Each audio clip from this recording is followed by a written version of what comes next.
Well, good evening, everyone, and welcome to the Brian Crombie Radio Hour on Saga 960. I've got two gentlemen from Justice for Migrant Farm Workers Organization. I've got Gabrielle Abaladu and Chris Ramsoup. Is that okay pronunciation? It's Chris Ramsarup. Ramsarup. And, yep, and Gabriel. Gabriel, what's your last name? Aladwa. Aladwa. And both of you are organizers with this organization, Migrant Farm Workers, as well as speakers for the organization.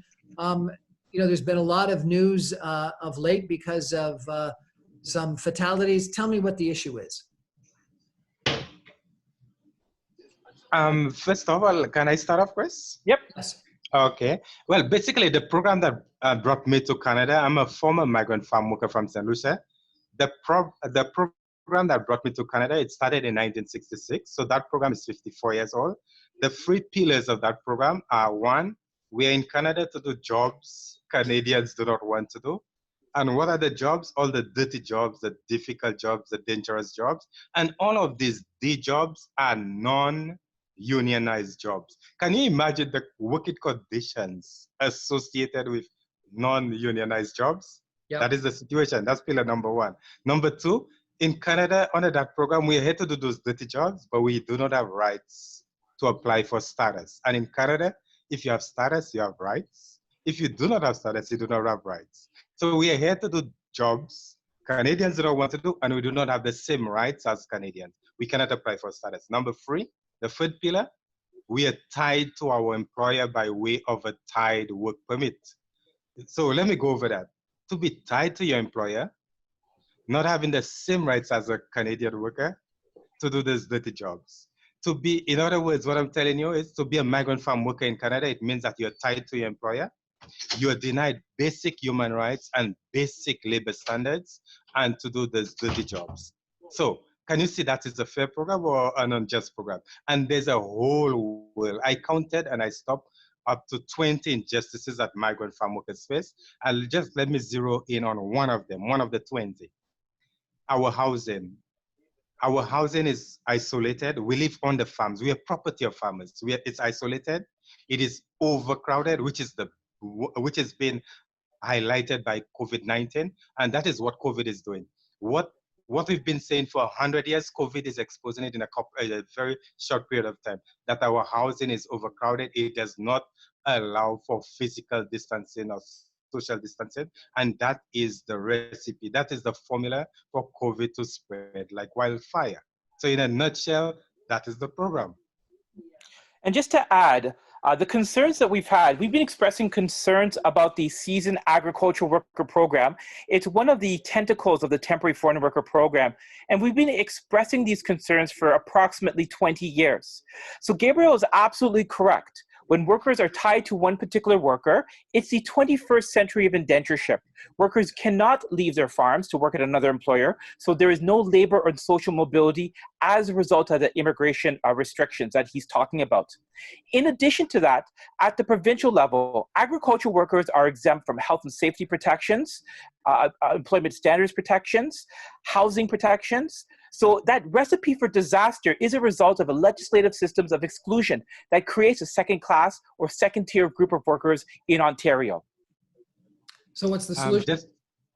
Sorry, can I add quickly to that before we go to the solution? Please, the 20 injustices I just told you about, it is at every level of government, at the municipal level, provincial level, at the federal level, which, by the way, that program or these programs are federal programs, but they're administered in all provinces under all all levels of government, and that's what's making it appears to well, I call it a red tape program, right? Because it's a red tape. They run you there. Oh, that's a federal issue. That's a provincial. Oh, that's a municipal issue. So I call it a red tape issue, and at the end of the red tape, in the process, it creates a whole set of cracks. Those red tapes are just cracks in the system, and who are the ones falling in those cracks? Those that are vulnerable and precarious. And who are the ones that are vulnerable and precarious? COVID-19 is exposing that.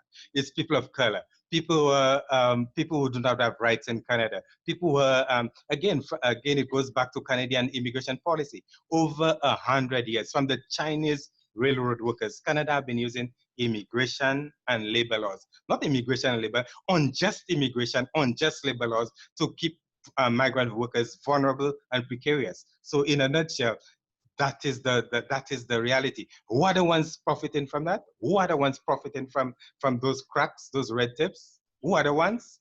They are the ones who are lobbying the government. Who are the people the government loyal to?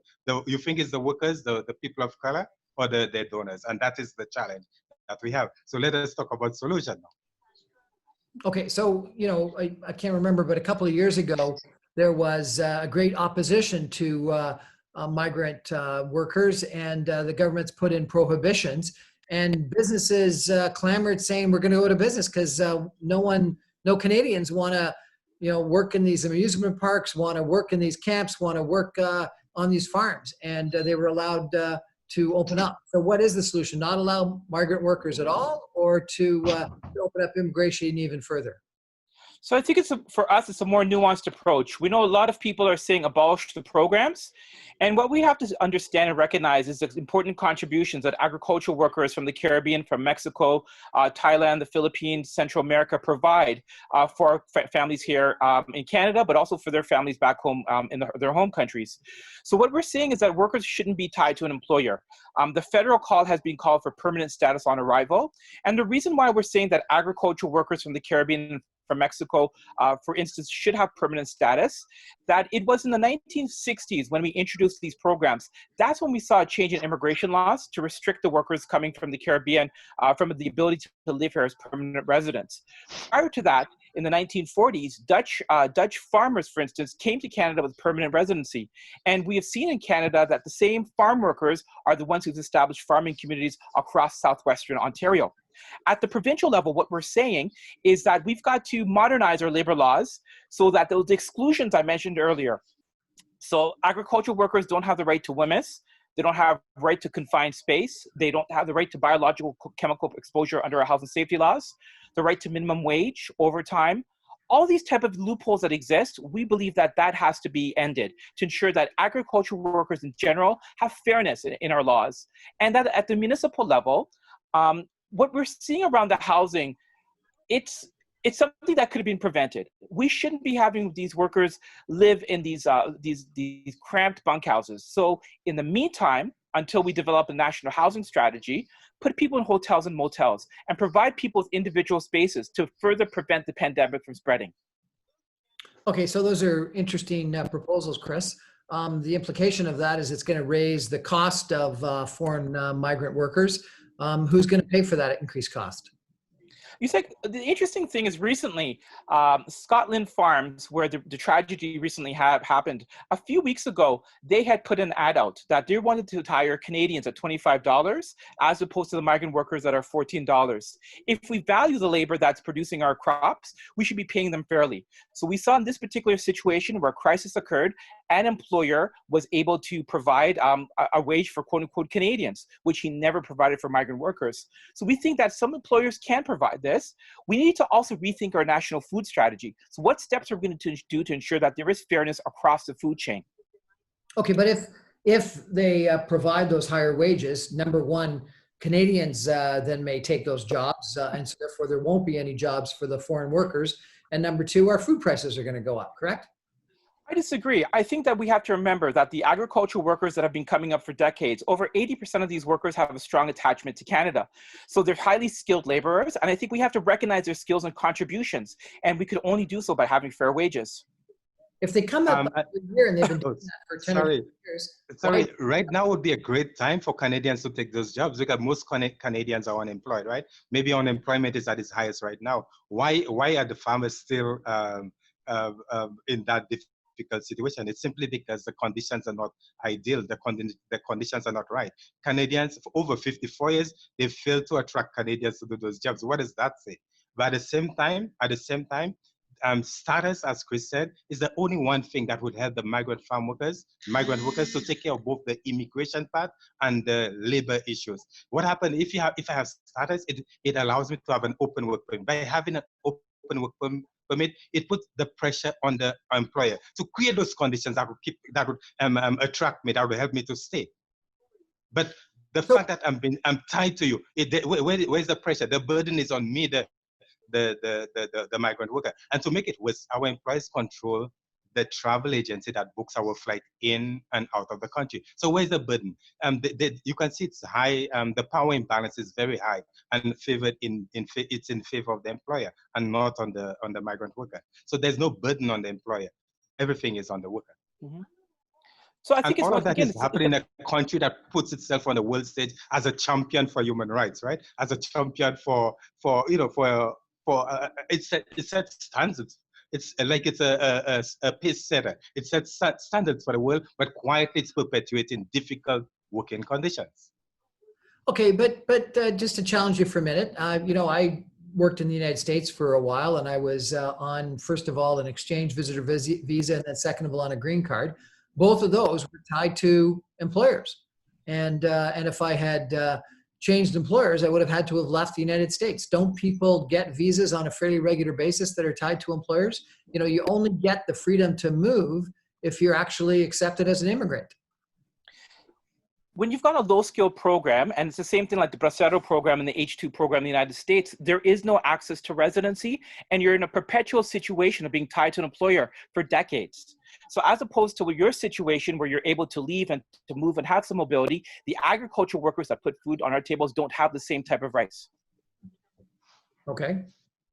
And tell me about the housing situation. So you're saying that the housing, Gabriel, is cramped and inadequate.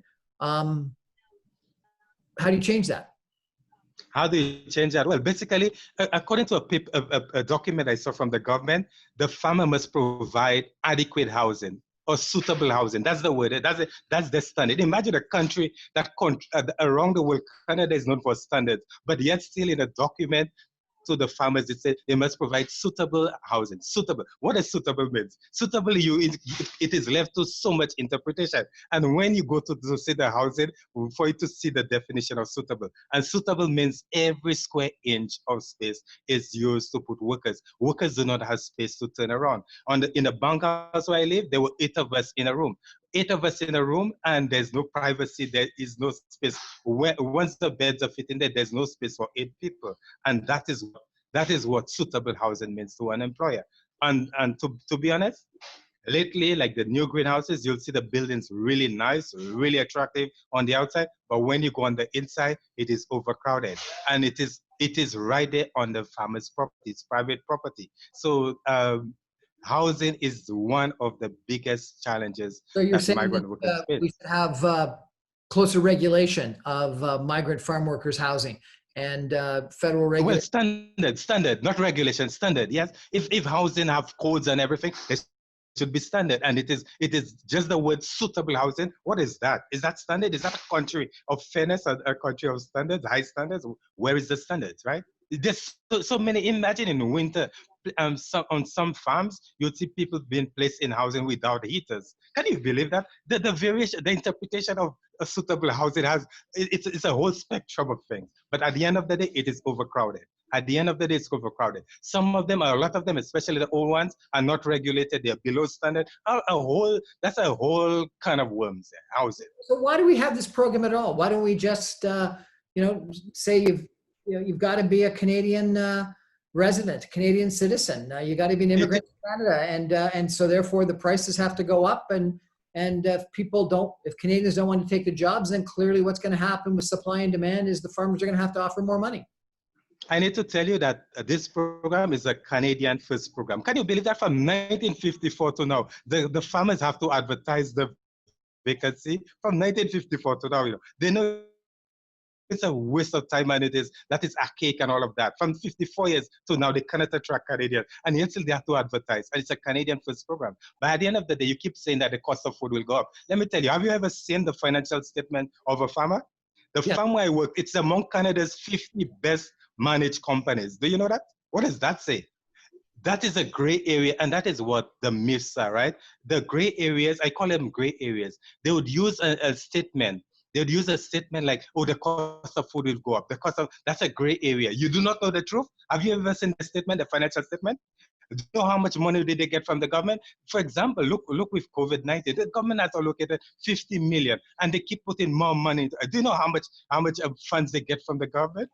So just to clarify, the 50 million that Gabriel's talking about is that $50 million are provided for employers under the Seasoned Agricultural Workers Program to help with either wages or costs of workers during the quarantine period.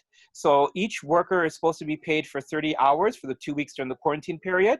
And the employers with this contribution from the federal government could help either cover the cost of housing, putting people in hotels, or putting people, paying for people's salaries. And what we've heard from several workers are concerns about how this money is being spent. First of all, it's been characterized by some employers as a loan, which is not true. So workers have been trying to enforce their rights to say this is actually not a loan. This is something that's been provided by the federal government, number one. And number two, deductions, where employers during this quarantine period are taking deductions off the workers for groceries and other costs and other amenities. So a lot of workers are saying, well, wait a minute, why are they getting all this money and also having deductions charging us as well too? Right. We're chatting, I apologize. We're chatting tonight with Gabriel Abdullah and Chris Adwa and Chris of the Organization for Migrant Farm Workers. We're going to take a break and come right back. Stay with us.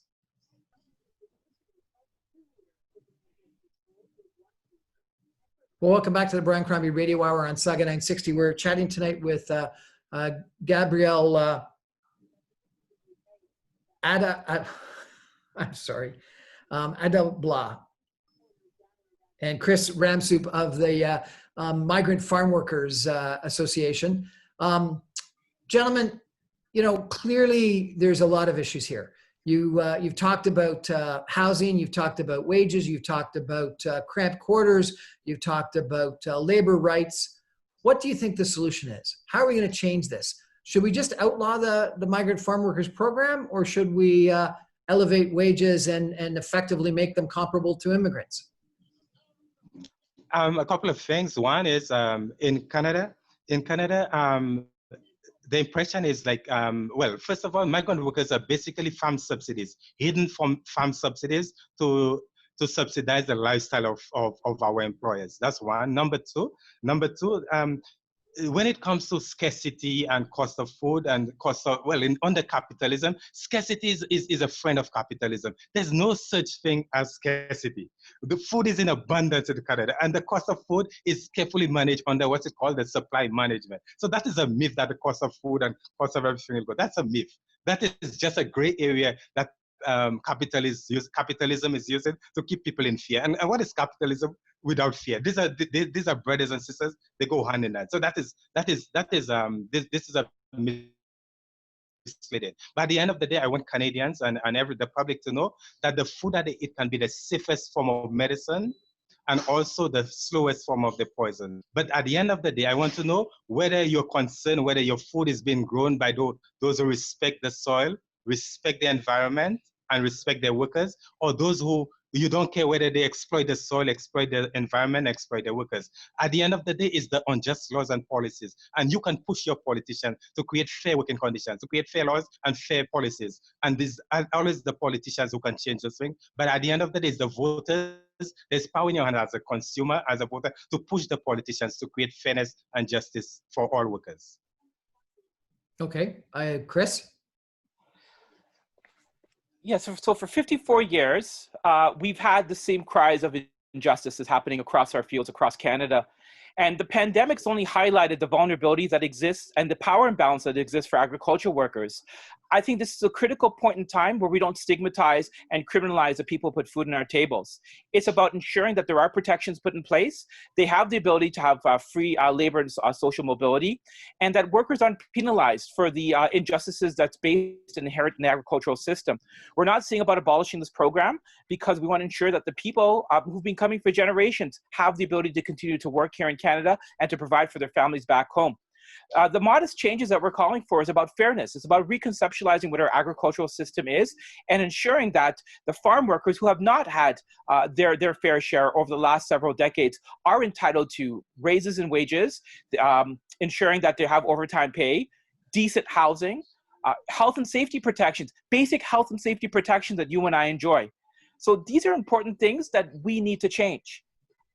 50 At the years end of from the now, day, we want a Canadian food system that is healthy, sustainable, and just. That is all we want. You know, it's interesting 50 because what you're talking about is how this COVID-19 pandemic has really been a concentrated experience of a couple of years of problems. I've interviewed people in the long-term care area, and the criticisms the people in the long-term care area will say is low wages, transitory desire for transitory employment rather than permanent employment. So people end up having to do a bunch of jobs, which means they go between a bunch of long-term care facilities, overwork. So they have to, they only have 6 minutes or 7 minutes to get every one of their 12 to 20 people that they're in charge of down to for breakfast, et cetera, et cetera. A lack of personal protective equipment, et cetera. And I think that one of the things that's happened is that clearly with the amount of mortality within the long-term care system, what we've seen is some of those practices that were helpful potentially for the owners from a cost standpoint and a profit standpoint were incredibly harmful to both the workers as well as to the residents of the long-term care. And so, and who are the workers? It's people of color, people who are disproportionately affected, right? It's the same thing with the system. so The it's a system very is built. similar kind of argument that you're making, and it's interesting. And Exactly. And so I find it fascinating. So I have a friend that runs an amusement company, and it's not the same program, but it's a similar program where foreign workers are brought in to run the vast majority of the summer amusement parks in Ontario. And they work for lower wages than Canadians are willing to accept, probably longer hours. They sleep in trailers that are provided for the employers. And when the government restricted people coming in, a lot of those amusement companies couldn't make business because Canadians wouldn't take the jobs. And Canadians at the same time wouldn't pay the higher prices for the amusement rides that would allow the employers to hire Canadian employees. And so it's a challenge. And come back to long-term care. The problem that the long-term care owners will say is Canadians aren't willing to pay the prices that would allow them to pay their workers the wages they would need to pay to establish long-term, better wages, higher benefits, less patients per employee, et cetera. So it's interesting. I do think that what we've got is a crucible here, where the pandemic has exposed to us all a lot of problems that we've got. And we've all seen that grocery store clerks are called essential workers. No one thought that grocery store clerks were and truck drivers were essential workers until the pandemic, and now we all realize they are. And even with the idea of essential workers, the hazard pay, the sick pay, all these other essential protections that people in other industries get, agricultural workers are not receiving them despite our demands for it. Second of all, you also highlighted something which is really, really critical with respect to long-term care, is the ability of oversight and transparency. In effect, the last 54 years, the temporary foreign worker program for farm workers, the seasoned agricultural worker program, has been left to the device of the employers. It's an employer-driven program. The employers fully operate it with very little oversight from the federal government. What this pandemic has also showed that this practice can't go on. We can't simply have a program that is run by employers for employers without the oversight, the proactive inspections, and the protection for workers that currently does not exist. So I think that's another take-home message. There are people getting rich off of this system. There are people who are profiting while others are basically dying and having faced permanent injuries. And once again, we cannot exclude the idea that these are all people of color. These are Black and brown workers who are being put in positions, whether it's in long-term facilities or on the farms. So you've got this group of highly racialized workers who are in a precarious position permanently. And I think all of us are saying that this precariousness must end. the flexibility that people thought was a great idea isn't helping long-term workers, and it isn't helping agricultural workers. I guess my only concern, Chris, is that what might end up being the result is that we just get rid of the program of allowing foreign workers to come. And that's going to harm those families in the Caribbean and Mexico that are reliant on the income. Mm-hmm.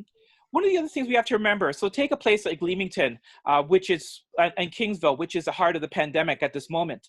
Most of that crops, most of the production there is export-based.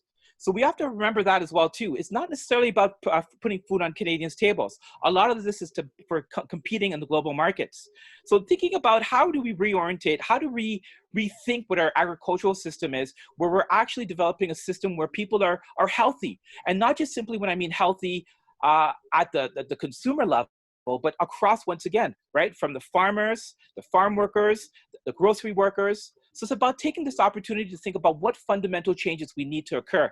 And that should include and respect and acknowledge and recognize the contribution that these workers have provided for our communities for decades.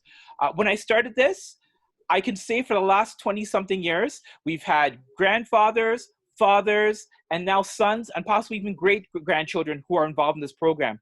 We have to recognize and respect those contributions and to see that connection. So I come back, Chris, how come we don't therefore demand that they actually apply for immigrant status? Gabriel, you want me to start this, or you want me to? I didn't hear the question. Sorry, I didn't hear the question. Why don't we allow them to be fathers and sons? 3 to 5 generations is what Chris is saying, that are coming from St. Lucia or from Mexico or from wherever to work on farms in Leamington. Then why aren't we? Well, a couple of. Become citizens. Well, you see, that's the thing. It's not becoming a citizen. That is the thing, that's another gray area, right? That's a myth, permanent status upon arrival. I call it a myth. I'll tell you why. Because status has, it is a two-edged sword. Two-edged sword. Canada is using immigration and labor to keep us vulnerable and precarious. And the only one medicine that can help us to take care of both these issues, immigration and labor, is status. But to a Canadian, when you talk about status, a Canadian would interpret status as only becoming a citizen. That's what they see, to live in Canada. That's not our issue. Our issue is the labor issues, the labor policies that we exempted from. We're not being treated fairly. In other words, what I'm saying is, if we have status is that thing that will help us to get an open work permit. The open work permit puts the burden on the employer. To us, status is that thing that would help us to become more or less equal to a Canadian worker, to be treated fairly. That's what status means to us. It also means, again, as I said, status is that two-edged sword. It would also help you to settle in Canada. But that's not our biggest focus. Our biggest focus is to be treated fairly as a worker. And status has that ingredient. But when a Canadian interprets it, they only see it as living in Canada. But they fail to realize the labor component that's embedded in status. Chris, because if you have status, you have rights. And Canadians tend to think of the rights to live in Canada and not the rights associated with work. We keep thinking this idea, and it's a myth or a mythology, that these workers are temporary workers, that migrant workers are temporary. And we seem to forget that as you just mentioned too, these are generational. These are families for generations that have been coming up. Or you've got other temporary foreign workers who've been living in Canada for 10 or 12 years without ever going home. So the idea of race and racial exclusion is very important, saying that, well, these are just so-called seasonal workers, or that they're in agriculture, or that they're temporary. This is used as a justification for saying that they somehow should not live here as permanent residents. That they, for instance, if, during the off seasons, that they're not going to be able to work. There'll be somehow a burden on our system and our society. And these type of historical exclusion we saw once again from the Chinese, the South Asians, to currently how we treat the Caribbean workers. So there's been tremendous resistance to providing agricultural workers access to residency or permanent status. And we're saying that we have to check the question that you had. I'm going to strongly encourage you to bring that up to Marco Mendoncino or to Carla Cointreau, and to ask them why do they prevent, or why do they keep denying. The reasons and the rationale that we've heard from the employers, but also from the government, are flawed. They don't cut it. Okay, gentlemen, What a fascinating conversation. Thank you so much for joining me tonight and educating me on this problem. And it clearly is a problem. And, you know, Chris, I hear you, and I wonder, you know, why, if people are here 10 or 15 years, we don't frankly demand that they become either permanent residents and or citizens. And if they come back year after year after year, then they're sort of residents, half-time residents. There's a lot of Canadians that go to the United States for 3 to 6 months a year and live in Florida, and they end up, you know, having some sort of a residency situation. Anyway, I'm not sure what the problem is, but clearly having overcramped quarters where people get COVID-19 and die is not a healthy situation anywhere, and that needs to be addressed right away. Gentlemen, thank you so much for joining us. I really appreciate it. We look forward to a second chance to keep this conversation going. I look forward to it as well. Good evening. All right. Take care. Thanks.